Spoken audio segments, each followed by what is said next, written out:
Hello, and welcome to another episode of the Writing Expensive Words podcast. I forgot to turn off my email, so I'm going to silence that right now. Okay, so today we're talking about the green-eyed monster, envy. And we want to look at this because it's a possibility that envy is actually ruining your writing. And you might be thinking, Kristen, how can that be? Well, we're going to talk about that today. So, comparison is one of life's natural deflators. And by that, I mean that when you compare yourself to someone else, you naturally have the tendency to feel like, oh no, everything I'm doing is completely worthless. Comparison kills creativity and confidence in one quick blow. But envy is even more dangerous because it kills joy and grows bitterness, which is way more destructive than killing creativity and confidence. Today, we're going to talk about what envy is doing to your writing and to your life and what you can do to stop it. So, the last few days I've been working as always. I have a new course coming out on Listenable soon, so I'll tell you all about that when it's going to happen. I'm really excited about it. But in between working, my husband and I got the free trial for HBO Max because our kids wanted to watch Godzilla versus Kong, and we got it like April 30th. So we didn't know that the next day we wouldn't be able to finish watching the Godzilla movie we had started and that all of the Godzilla movies would disappear. So it was kind of a waste because we ended up having to rent the movie anyway. But on HBO Max, you can watch several different things that were written and created by Simon Rich, including An American Pickle, which stars Seth Rogen, and also, oh no, what is it called? Hold on, I have to look it up. So it's Dark Ages. Let's see. Simon Rich, Dark Ages. Miracle Workers. That's the name of the show. So Miracle Workers, Dark Ages. So my husband and I started watching that last year, but we couldn't finish because TBS only lets you watch so many episodes, and we saw that it was on HBO Max. We're like, yes, we're gonna write this and we're gonna watch this. And then I realized that both an American Pickle and Miracle Workers, Dark Ages, and the original Miracle Workers, which I haven't seen, were written and created based off of short stories that Simon Rich wrote.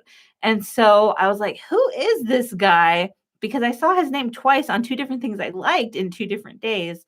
And I went online and I read his IMDb page and I was like, oh, he's younger than I am by a year, right? Only by a year. But still, I was like, he's accomplished so much. He's written for SNL. He's done all these crazy things. He's his like title is American Humorist. So awesome. And obviously Miracle Workers Dark Ages is really funny. An American Pickle is funny and touching. And so I was thinking like, man, wouldn't it be so cool to be him? And that's where this slippery slope starts, okay? So if you're like me, that means that you're a creative person and that you engage with a lot of creative things such as music, art, writing, film. And that's kind of how you recharge, right? That's how I recharge. But this is the question I started to ask myself after I'd been listening to some really amazing music.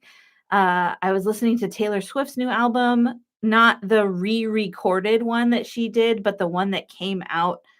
She came out with three albums this year, but so I was listening to the one I hadn't listened to yet. And I was like, gosh, she's such a good storyteller. Um, I wish I could think that way. And so I went down the slippery slope of thinking, there are so many people I admire, but do I really want to be them? And that's where envy comes in. So, this is the question that I had to ask myself. This is a question that will serve you well if you think about it and ponder how it applies to you. Can you enjoy music, art, books, or films, whatever medium is your favorite, without wishing you were the person who created it? If not, so think about that. Can you do it? Because if not, envy is hurting you and all of your creative endeavors. How? Because the simple truth is there's only one you. You are the only one who can write the stories the way you do. Simon Rich is the only one who can write Miracle Workers or who could have written the story that inspired an American Pickle. These are all things that he can do, and I'm not him. I'm not an American humorist, but I can write other things and I can create other art. But if I can't enjoy art at all without feeling sad or bitter or jealous, then I have a problem because I'm not going to create productive art. I'm not going to be able to use my personal power in a productive way when I have all these destructive thoughts coming into my head all of the time. And so if you're on the path where you can't enjoy, like, I'm not saying that every time you look at art you feel jealous, but once in a while you look at the thing or you listen to the thing and you're like, why can't I be the one making this? Then it's time to re-examine your relationship with the art around you and with your own art. So, the problem that comes in when you're having these types of thoughts is that you're not understanding how valuable you are, and you're using envy like a vacuum to create emptiness in yourself. And so comparison stops us from creating, but what envy does is when we're trying to create, it sucks out all that creativity because we're like, oh, if I could just be like Simon Rich. Oh, if I could just be like Claudia Gray. Or, whenever I'm reading something by my favorite authors, I always think, oh, this is such a good idea. I wish I thought of it. Like, for example, In the Sun is Also a Star, which you can't see, but it's like right there. By Nicola Yoon, she has the universe kind of act as one of the characters. And when I read it, I was like, oh, that is so smart. I wish I had thought of it because I write like this in this crazy science fiction world where it would be very helpful if I used the universe as a character. And it's not that I can't do that, but in the moment when I was reading, I was like, I wish I had thought of this first. And that's the part where I have to go back and be like, whoa, you are thinking of plenty of things, self, Kristen, and you need to give yourself a break. Like, it's really cool that you thought of this. Just enjoy it. Just interact with the art as a participant. You don't always have to interact with art as another artist critiquing and comparing.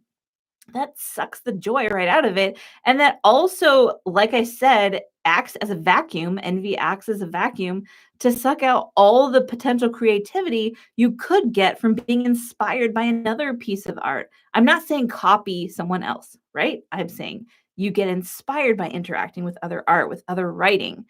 And so that is why I want you to start thinking about this because I found myself thinking, oh, I'm never going to do anything. I wish I could be as smart as they are. I wish I could be as funny as they are, and I'm not. And like, okay, honestly, humor is really hard for me to write. I'm working on it, but it's not something that comes naturally to me. To some people, they are able to be naturally funny. Like my husband, he is funny without trying, although he also takes more risks. He's willing to be uncomfortable to try to get the laugh.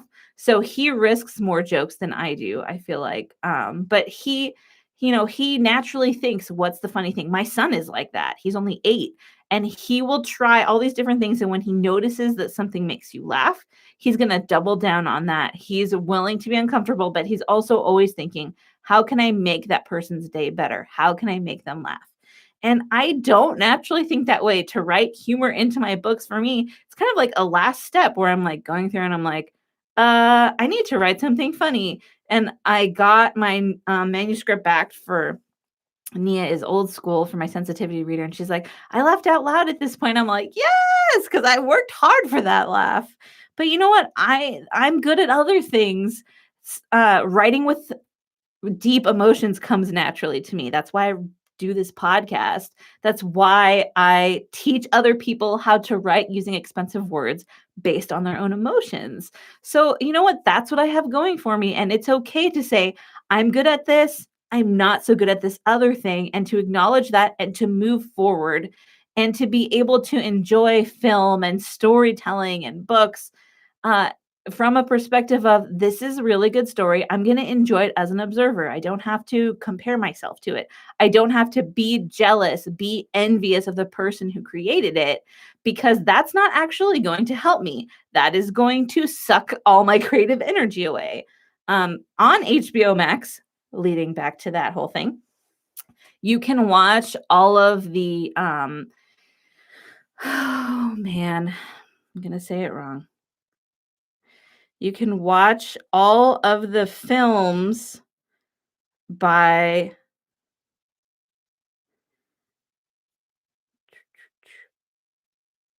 Hayao Miyazaki. I hope I'm saying that right. But so I was watching Spirited Away with my kids this weekend, which it was their first time watching it, so experiencing with them as they were watching it for the first time, they're like, "This is strange." I'm like, "Mhm, yeah, mhm." And they're like, "What's that one guy with the white face? Like, why is he evil?" And I'm just like, quiet. I didn't say anything about No Face, even though I wanted to. I was like, you know, and then I got to re-experience the story with them. I'm like, oh gosh, the parents are going to turn into pigs, which is happens within the first 5 minutes of the movie. I don't feel like it's a spoiler necessarily. And so I was enjoying it with them, and I wasn't feeling like, oh, why can't I think of such epic and creative stories? Because his storytelling is really out there, and you kind of have to agree when you're going to sit and watch that I'm going on an adventure with him and I'm going to find things that I wouldn't expect. And that's what his strong suit is. And also, he is really good at conveying deep emotions in his work, which, is also my thing. But I don't have to watch it and feel like, oh no, I'll never be as good as he is at this. And so I don't ever want to try. See, envy is a creativity vacuum that leaves you feeling empty and ugh, gross. Like when you're hungry, which I'm kind of hungry right now. My stomach might growl. I need to have my smoothie, my lunchtime smoothie. I haven't had it yet. So I just want you to think about how you're interacting with art around you, whether that's writing or film or actual like drawings or paintings. I want you to, if you're thinking, why can't I be that person who's creating it? I want you to notice it and I want you to stop and think and realize that you don't have to put yourself in that position. You can ingest art and then you can put out art, and you don't have to marry those two things together and compare those things and be envious, because your art is still valid whether or not it receives the same kind of acclaim as the other art you're interacting with as a viewer, as a listener. That's something separate. But enjoying good art and knowing that it exists out in the world doesn't invalidate your own art, and it shouldn't stop you from moving forward. You should be able to take the inspiration you feel when you see something that's so creative and fills up your soul and go make something cool, or go take a nap if you want. Like, artists have to be better about mental self-care. We need to be more aware when we're working too hard, which I've been working really hard.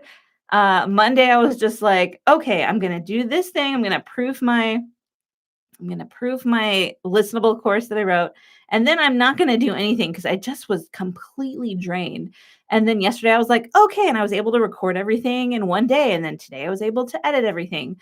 So just don't push yourself to where you feel like you're getting depressed or stressed, or I mean, we can manage our own expectations, we can manage our own workflows.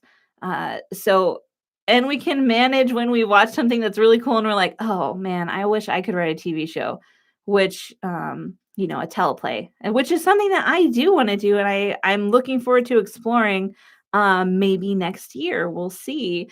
But for right now, I'm working on the Old School series. That's coming out this summer, and it's once I get it out there, I'm not going to read it and then compare it to every other middle grade book that's out. That's not what I'm doing it for. I'm creating this story to help people who feel shy, to help people who feel lonely, who are transitioning from teenage dumb into adulthood, and they're trying to connect with other people, including their families. That's what the purpose of this book is for. It's not to get, 10,000 reads or whatever else. It's not to get thousands of dollars because we're writing for connection. And when you're writing for connection, you're not looking at another writer and saying, "I wish I was them," because then you wouldn't have your own connections anymore and you wouldn't be you and you wouldn't be your amazing self. So that's all I have for you today. Sorry that this episode was late this week, but like I said, Monday I was completely fried, and that's normally when I do these episodes. I want to remind you that you do not have to let envy or bitterness take over your life, and that it is never too late to write the story of your heart. Happy writing.